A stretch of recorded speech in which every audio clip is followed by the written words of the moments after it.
Chapter 11, Part 3. I went to a jazz festival in the city where my girlfriends and I met a couple of nice guys.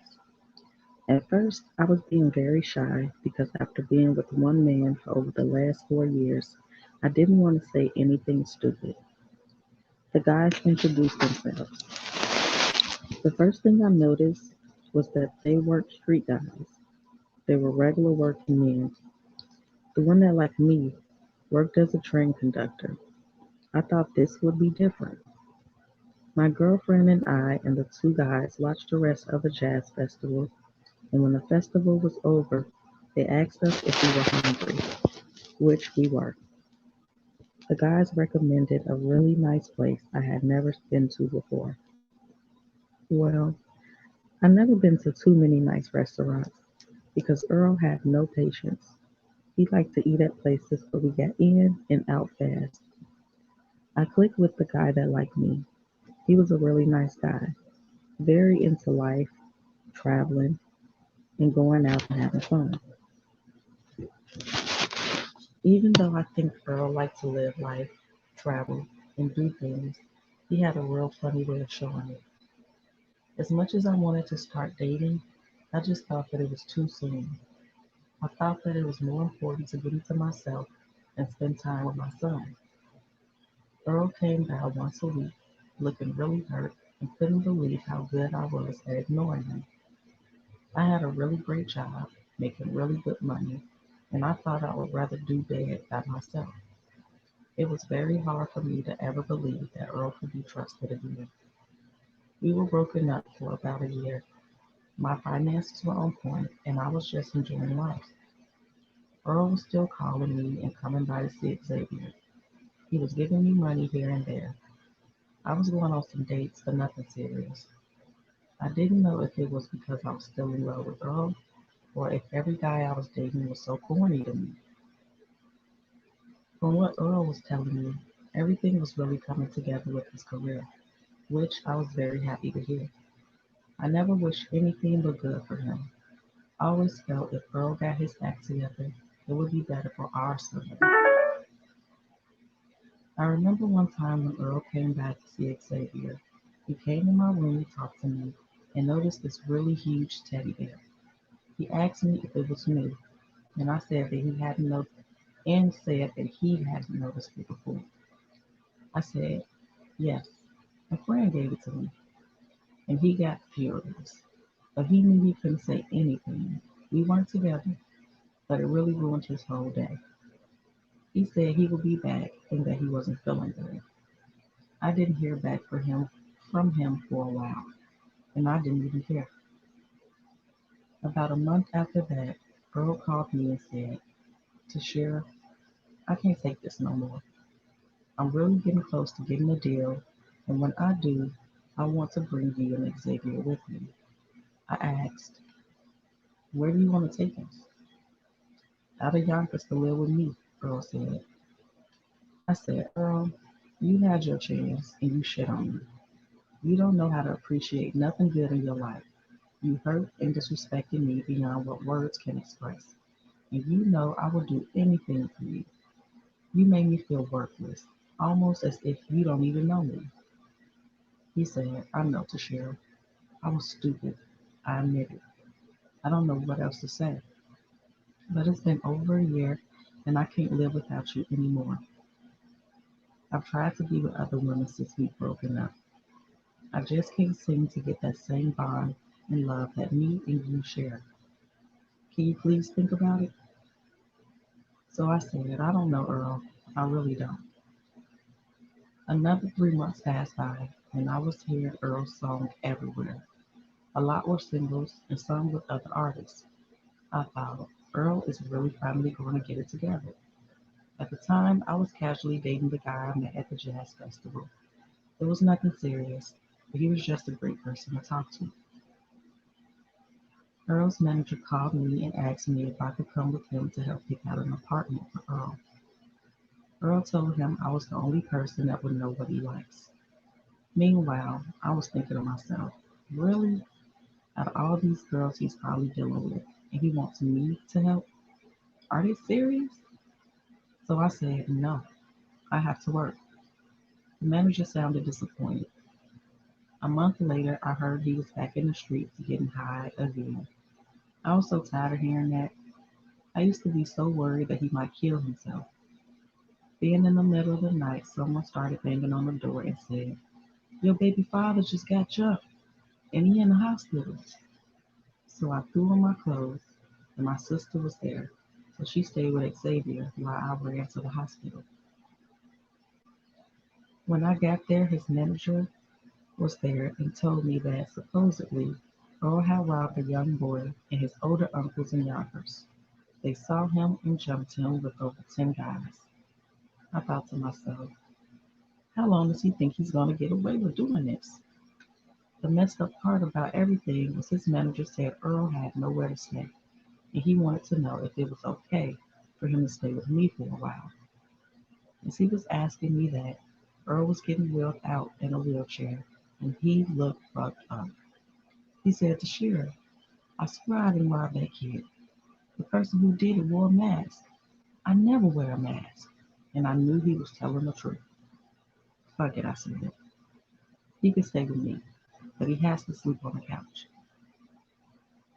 We got back to my apartment, and Earl was so skinny. I could tell he must have been out there for days getting high. I felt so bad to see someone so smart and talented to just continue to throw his life away. If I could help him, I would. But I knew. I tried, and there was nothing I could do. So I ran some bath water and helped him get in the tub. He looked so sad and ashamed and was very quiet. He just kept saying, thank you, Tashira. Thank you. I said, Earl, there's nothing to thank me for. This is what real friends do. The next couple of days, he looked like he could barely breathe. There was a cut under his chin, and it was swelling up like a really huge ball, a really big ball. I rushed him up to Westchester Medical Center Hospital, which is a better hospital, because I knew something wasn't right. Sure enough, his jaw was broken in two places. The doctor said if I hadn't brought Earl in when I did, he would have died because the pus was clogging up his air passages. Earl underwent surgery. His mouth was wired shut. He stayed in the hospital for 2 days. The saddest part about it all was that no one besides his manager, the new business partners, and me were at the hospital to see him. When it was time for him to be released, his manager gave me money to pick him up in a cab.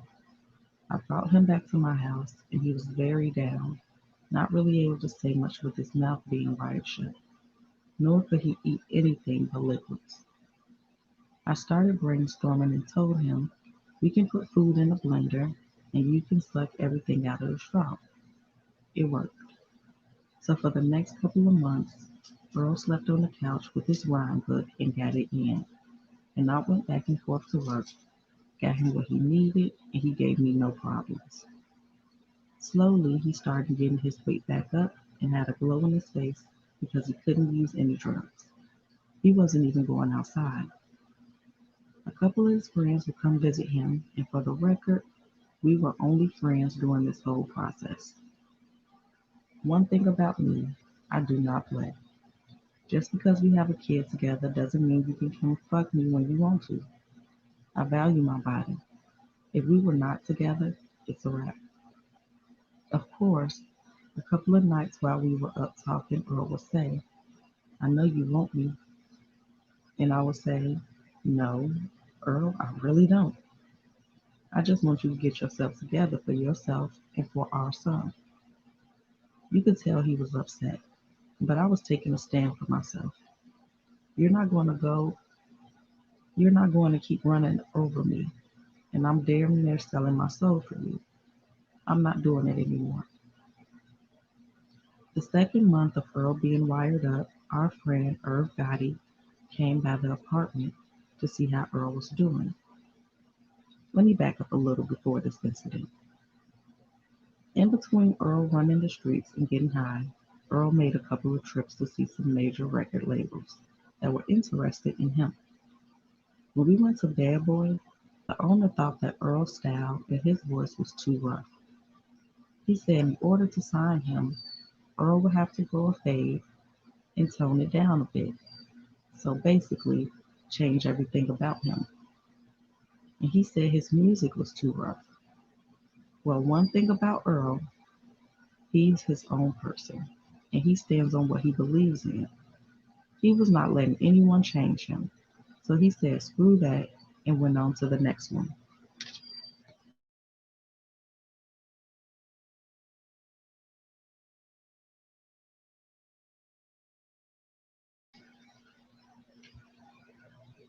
He ended up going out to the West Coast with Suge Knight and that crew. And he said after spending a couple of days with them that they were cool, but he already knew that wouldn't work because of the type of dude that Suge was. Suge Knight was wild. Irv just kept saying, yo ex, hold on, I got you. I'm getting ready to be head of A&R at Def Jam, and I'm going to bring you to the president of Def Jam, and they're going to love you. The rest will be history. Since Earl's incident, it kind of set business back a little, so Earl was coming to check on him to see if he was up to doing a meeting. Well, Earl was more than ready. He was telling Irv how all he was doing for the past 2 months was reflecting on his life and writing, and he was ready. I heard him say, I'm tired of getting high and destroying my life. I have a family to take care of. I thought to myself, seeing is believing. Irv said, that's all I needed to know because the people I'm getting ready to have you meet with ain't having it, so you have to be ready and clean.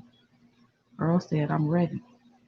So the meeting was set up 2 days from that day. I said to Earl, how are you going to pull this off?